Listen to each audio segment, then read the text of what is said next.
SpaceX et son ambitieux atterrisseur Starship sont actuellement au centre des critiques pour les retards du programme Artemis de la NASA. Ne vous méprenez pas, SpaceX réalise des progrès incroyables sur un projet extrêmement difficile, et il semble déjà aller à plein régime. Ce n'est pas comme si tout le reste du programme Artemis fonctionnait parfaitement pendant que SpaceX était le seul à freiner les choses. Pourtant, cela fait réfléchir. Que pourrait faire SpaceX de plus, de manière réaliste, pour accélérer le développement de Starship ? Et si ce n'est pas possible, existe-t-il des solutions alternatives pour livrer à temps une mission aussi exigeante ? Depuis ses débuts en 2023, le gigantesque lanceur Starship de SpaceX a volé 11 fois, avec des résultats mitigés. Certains vols se sont terminés par des désassemblages rapides non planifiés, le terme officiel de SpaceX pour désigner les explosions. Mais il y a aussi eu de grandes réussites, comme le premier atterrissage réussi du booster Super Heavy à Starbase, une étape clé vers la réutilisation complète. Bien que SpaceX ait déjà posé des prototypes de Starship, aucun système complet à 2 étages n'a encore atterri. C'est le prochain objectif majeur, prouver que les 2 étages peuvent être rapidement réutilisés, ce qui est central pour le plan de SpaceX de missions fréquentes et à faible coût. L'étage supérieur de Starship a déjà améri lors de vols d'essai, ce qui a permis de peaufiner les systèmes de rentrée et de descente. L'objectif ultime, cependant, est de le ramener à Starbase, attrapé en plein vol par les bras de la tour Mechazilla. Elon Musk affirme que le premier atterrissage sur site pourrait avoir lieu dès 2026. Starship n'a pas encore atteint l'insertion orbitale complète, ce qui est indispensable pour les missions lunaires et martiennes. Pour atteindre l'orbite, l'étage supérieur doit se séparer du booster vers 75 km d'altitude et effectuer plusieurs manœuvres orbitales avec ses 6 moteurs Raptor.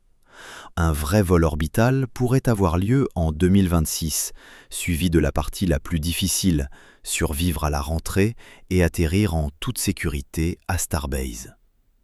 Une autre étape clé sera le ravitaillement en orbite, un Starship transférant du méthane cryogénique et de l'oxygène à un autre. Cette capacité est essentielle pour les missions lointaines comme Artemis 3 et SpaceX prévoit de la tester l'année prochaine. Pour respecter son calendrier ambitieux pour Starship, SpaceX doit surmonter tous ces obstacles techniques, opérationnels et réglementaires. En résumé, il reste encore beaucoup de travail à faire. SpaceX demeure de loin l'entreprise spatiale la plus capable du système solaire, mais assembler tous les éléments nécessaires pour un atterrissage lunaire réussi prendra du temps. SpaceX a déclaré qu'elle pouvait respecter un calendrier 2028 pour que Starship soit prêt à transporter les astronautes d'Artemis vers la Lune, ce qui correspond désormais au calendrier mis à jour de la NASA pour Artemis 3. Néanmoins, dans le domaine spatial, rien n'est jamais garanti. Donc, la question reste, que peut faire SpaceX de plus ? Une façon importante pour SpaceX d'accélérer le processus serait de produire du matériel fiable encore plus rapidement. Pour augmenter véritablement leur cadence de lancement, il faut augmenter la production de boosters Super Heavy et de Starship afin que de nouveaux véhicules sortent de la ligne en continu. Cela implique une installation de fabrication solide et efficace pour les moteurs et les structures capables de suivre la demande. Ils font déjà des progrès sérieux dans cette direction. La nouvelle Star Factory à Boca Chica est un projet majeur, conçu pour réduire considérablement le temps de construction. Les mégabays améliorés disposent désormais de plateformes de travail rotatives et de robots de soudure pour maintenir le processus, et un nouveau gigabay est en préparation pour accélérer encore davantage. En fait, il y aura 2 gigabays et une autre Star Factory en Floride, doublant pratiquement la capacité de production. De plus, SpaceX construit 4 pas de tir en parallèle, pad B à Boca Chica, un à LC-39A et 2 autres à SLC-37 en Floride. Ils mettent même en place une barge de transport horizontale pour déplacer Starship et les étages Super Heavy entre le Texas et la Floride avant même que toutes les nouvelles 3 usines ne soient opérationnelles. Les tests sont un autre facteur crucial. Plus vous pouvez tester rapidement, plus le développement est rapide.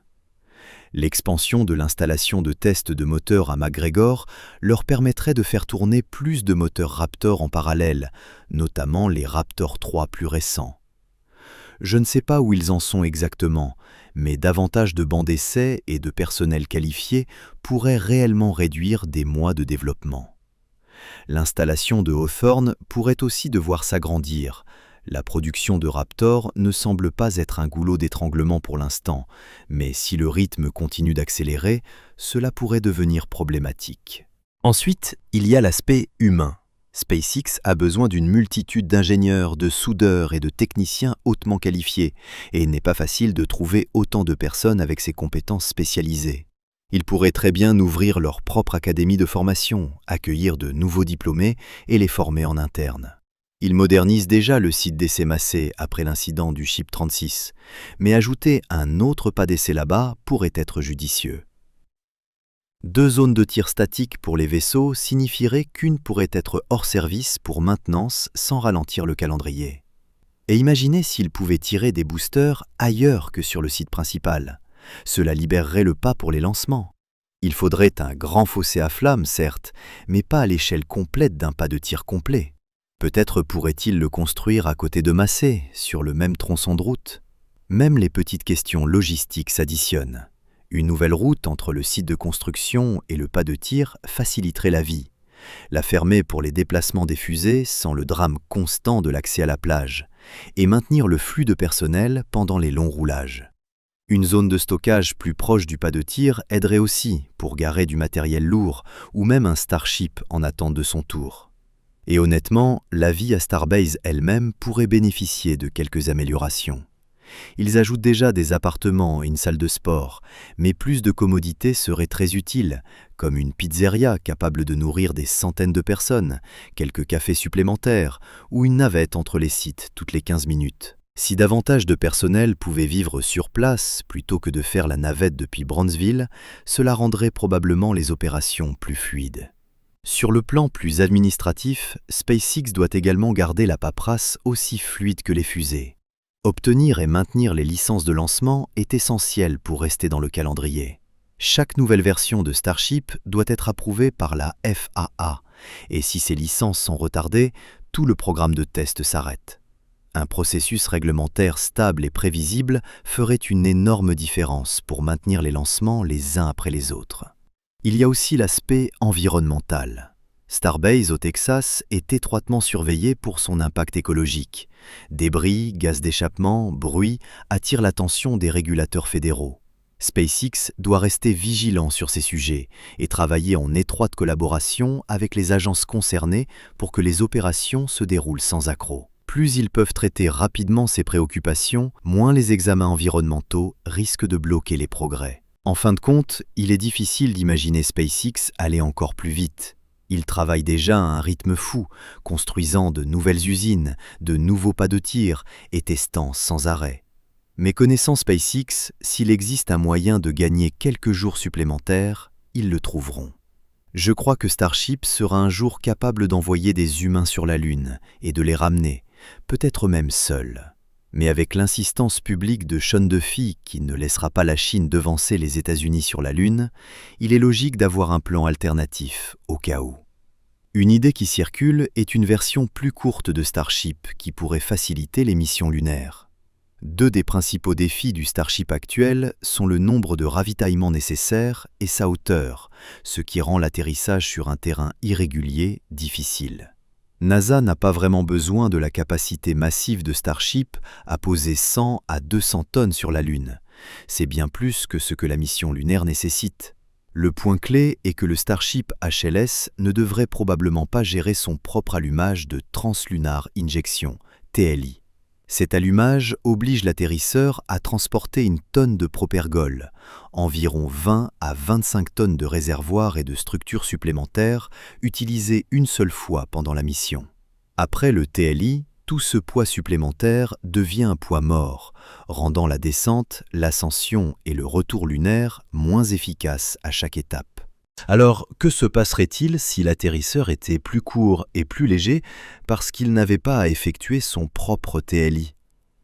Il serait lancé en orbite basse et s'amarrerait à un remorqueur translunaire séparé ou à un dépôt qui effectuerait le TLI. En éliminant les réservoirs et le matériel pour le TLI, la masse à vide de l'atterrisseur diminue considérablement, ce qui présente de sérieux avantages.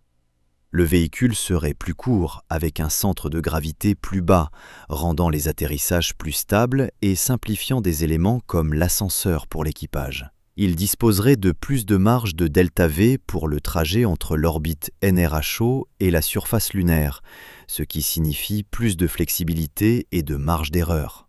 Surtout, cette conception réduit la quantité de propergol nécessaire pour chaque mission, ce qui signifie moins de lancements de ravitaillement pour le remplir en orbite. Cela simplifie toute l'opération et réduit les coûts.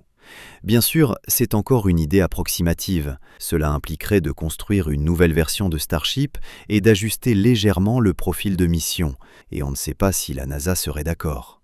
De plus, Elon Musk veut toujours que ses vaisseaux Starship soient plus grands, plus hauts et plus puissants, donc il n'est pas sûr qu'il approuve cette idée. Ainsi, le plan actuel de la NASA n'est pas de remplacer immédiatement le Starship de SpaceX. C'est plutôt une course entre SpaceX et Blue Origin. Celui qui aura son atterrisseur lunaire prêt en premier pour Artemis 3 obtiendra probablement la mission. L'atterrisseur de Blue Origin est assez différent de Starship. Il mesure environ 16 mètres de haut, mais est conçu pour tenir dans la soute de 7 mètres de leur fusée New Glenn, qui, fait amusant, n'a pas encore volé. Cet atterrisseur peut transporter environ 20 tonnes métriques sur la Lune et est réutilisable, ou jusqu'à 30 tonnes s'il reste sur la surface lunaire. Il fonctionne à l'hydrogène et à l'oxygène liquide, mais contrairement à Starship, ses réservoirs de carburant sont dans la moitié supérieure et la cabine d'équipage se trouve en bas. Fait intéressant, Blue Origin ne fait pas cela seul. Il s'associe à des entreprises comme Lockheed Martin, qui développe un véhicule de ravitaillement orbital.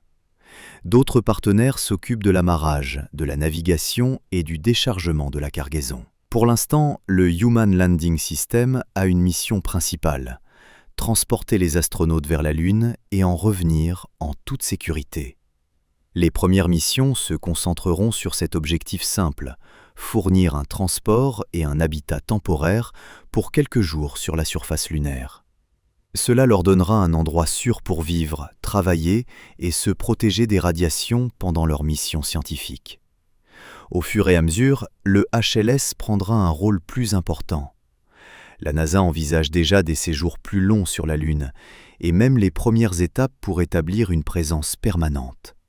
Cela signifie qu'une grande quantité de matériel et d'équipements devra être transportée depuis la Terre, des habitats initiaux aux équipements d'extraction et de traitement des ressources, qui pourraient un jour aider les astronautes à vivre sur place. Mais tout n'est pas simple. Développer ces atterrisseurs est difficile car ils utilisent beaucoup de technologies nouvelles et non éprouvées pour répondre aux exigences de la NASA. Cela signifie que des retards et des modifications peuvent survenir. SpaceX a déjà fait face à certaines de ces situations. Le GAO a souligné que la plupart des technologies critiques dont ces entrepreneurs ont besoin ne sont pas encore complètement matures. Sur 11 technologies importantes, seules 4 sont considérées comme matures. Le vrai défi, cependant, sera lorsque ces atterrisseurs seront utilisés avec des humains à bord. Il n'y aura pas beaucoup de tests en conditions réelles avant que les astronautes ne dépendent d'eux lors des phases les plus risquées de la mission. La NASA doit donc jongler entre avancer rapidement et garantir la sécurité et la fiabilité, ce qui est beaucoup plus facile à dire qu'à faire.